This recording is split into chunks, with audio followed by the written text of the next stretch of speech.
Alam mo bang in Arabic, hawas means lust? Sa Tagalog, pagnanasa. So siguro pinangalanan nila to ng hawas kasi ito yung amoy na pagnanasaan ng opposite sex. So kung marketed to for men, pagnanasaan ng mga babae. So kung pinapanood mo tong video na to, malamang naghahanap ka ng pabango na gagamitin mo para pagnasaan ka. Ang tanong, alin dito yung pipiliin mo? Alin dito yung mas bagay para sa'yo? Tignan natin. Basta mga brand, it's me Eric. Welcome back sa Pocket Sense PH kung saan gumagawa tayo ng mga honest reviews tungkol sa mga pabango. Sa video nga na to, ikukumpara natin yung dalawa. Rasasi Hawas OG tsaka Rasasi Hawas Ice. Tawagin na lang natin tong OG kasi gano'n naman natin siya tinatawag talaga sa community, sa fragrance community. Pero bago tayo pumunta sa review, special mention ko muna yung nag-request ng review para dito. So, ilagay ko na lang yung screenshot ng comment mo, bro. Tapos, super special mention kay Andre Reboredo. Solid na nanonood yun lagi dito sa channel. Tapos, bumili siya sa online shops ng mga pabango. Pero yung pinaka na-appreciate ko, bro, yung bigla kang pumunta doon sa barbershop and salon. Tapos, nagpagupit ka. Nag-message lang siya sa akin nung tapos na eh. So, nireview ko doon sa CCTV. Yun. Maraming salamat sa iyo. Bigla ka pumupunta. Next time, tinbrihan mo ako, magdadala ako ng mga counting bottles kahit mag-sniff sesh tayo dun sa shop. Maraming salamat sa iyo. Si Hawas OG sa opening, makukuha mo agad yung fruity at sweet na vibe. Pagdating sa mid, may freshness kasi may aquatic note. Pagdating sa dry down, musky, saka may woody base. So, sobrang playful niya sa initial spray. Unti-unti, mas nagiging confident, mas nagiging masculine habang tumatagal. Si Hawas Ice naman, on the other hand, fruity din. Mararamdaman mo rin yung sweetness. Pero gusto kong i-emphasize yung sharp citrusy blast niya sa umpisa. Meron siyang minty vibe na parang anlamig sa pakiramdam or sa pang-amoy. Kapag naamoy mo kasi parang ang presko. Yung minty vibe, wala siyang mint note, pero may cooling effect, may illusion na ang lamig niya sa pakiramdam kapag naamoy mo. Sa palagay ko dahil dun sa combination ng top notes niya, yung apple, yung lemon, saka yung star anise. Pagdating naman sa base, may moss na nagbibigay naman ng earthy freshness. So, para sa akin, na-maintain niya yung freshness all throughout eh. Minty vibe sa umpisa, nadadala hanggang mid, tapos sa dulo, dinagdagan ng moss na nag-give off din ng freshness. Earthy pero fresh. So, pareho silang may freshness. Kung ang tanong mo, alin ba yung pwede kong gamitin na pakiramdam ko magiging fresco, pareho kasi silang may freshness eh. Magkaiba lang yung atake. So, sabi ko nga, ito may aquatic note. Ito, may minty vibe. Wala siyang mint na note pero may cooling effect kapag naamoy mo siya. Pagdating sa performance, longevity, sillage, sa projection, pareho silang malakas. So, sanay na ako sa performance ni Hawas OG. Kasi dati ko pa ito ginamit ko ang wedding scent, diba? Sa mga dati nang nanonood dito, alam nyo na yung kwento.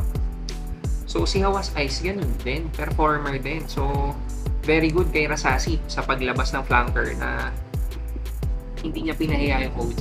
Kasi pareho silang performer. Pareho silang okay scent. So, pagdating sa longevity, parehong, sabihin na natin, approximately, nasa 10 hours sila pareho.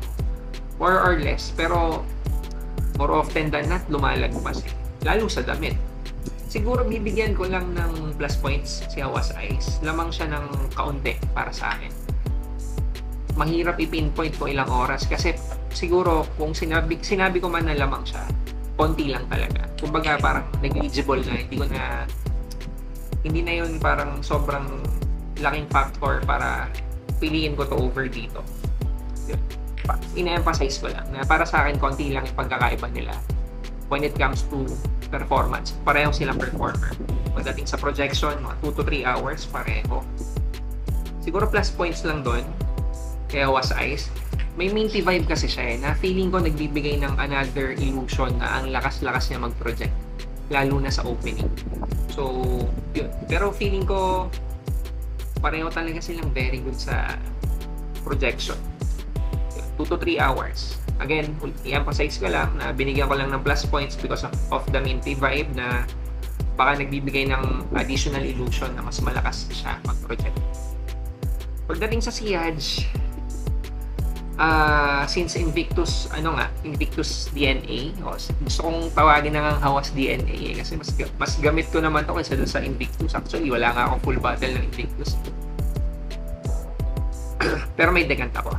So anyway, pagdating sa Sihaj, panalo to, pareho. Parehong nag-iiwan ng magandang scent rail eh. Siguro I suggest panoorin nyo yung mga lumang videos dito sa channel kasi parang hindi na galing sa akin. Galing na dun sa mga taong kasama ko sa video. Hindi yung ganitong setup yung lumalabas ako. Kung di ako nagkakamali, either dito sa dalawa yung andun ako sa barbershop tapos tinanong ko yung isang staff. Ganda nung binigay ng feedback. Panoorin nyo na lang. So overall, pagdating sa performance, gusto kong sabihin tabla sila. Bibigyan ko lang ng konting-konting lamang to. As in konti lang. When and where to use, kung ang question mo, alin yung pwede pang araw-araw, siguro ang sagot ko, parehong pwede pang araw-araw. Magpo-fall na lang talaga sa preference. Kaya, I suggest kung di mo pa natatry at pipili ka lang ng isa, mag-decant ka muna. Spray mo muna sa sarili mo. Ikaw yung mag-decide kung alin yung pwede mong gamitin pang araw-araw. Pero kung ako yung tatanungin mo, kahit alin dito pwede pang araw-araw. Weather ng Pilipinas, pwede. Southeast Asian weather. Yung mainit, ganun. Pwede sila pareho pang araw-araw. Ngayon, kung pipili naman ako ng panggabi, siguro ito na lang yung pipiliin ko kasi masanay na ako dito eh. Itong comment na to is very biased kasi gamit na gamit ko na siya. So, ito, siguro pwede ko rin naman piliin panggabi. Pero yun nga, kung pipili lang ako na isa,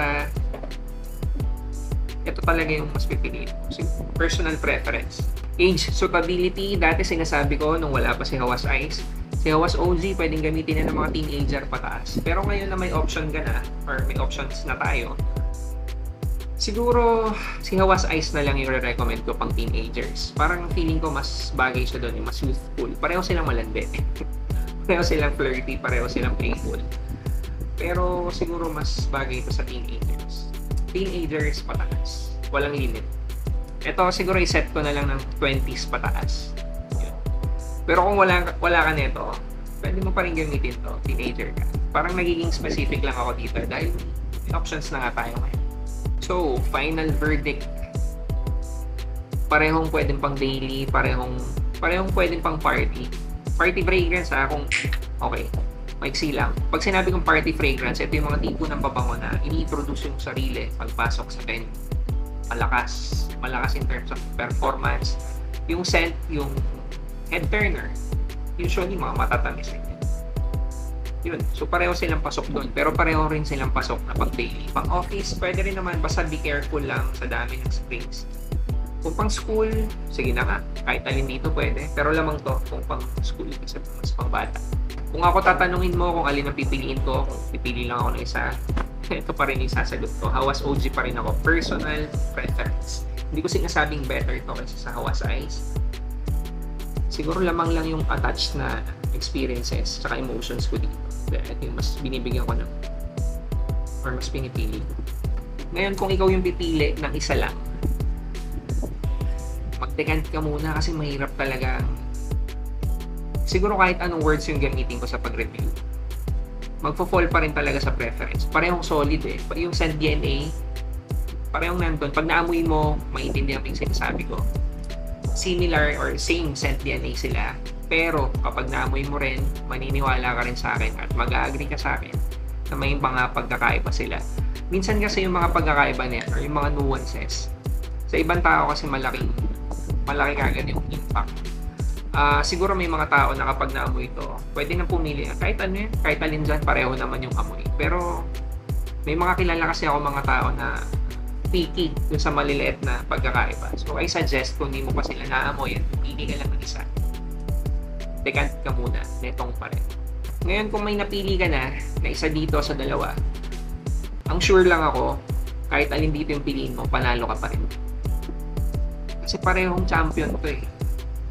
So, kahit alin dito yung piliin mo, awas pa rin yung mga nakapaligid sa'yo. Pag nasama pa rin yung mga nakapaligid sa'yo. Yun lang, kung may nakalimutan ako, lagay nyo na lang sa comment section. Kung nag-agree kayo sa akin, lagay nyo sa comment section. Kung hindi kayo agree sa akin, okay lang, lagay nyo pa rin sa comment section. Parehong wala ng laman, pero yung Hawas, meron pa akong full bottles. Dalawa pa yata yung nandyan. Message lang kayo kung gusto nyo bumili. May Shopee, may Lazada, may TikTok kami. Maraming salamat sa lahat ng nanonood. Thank you.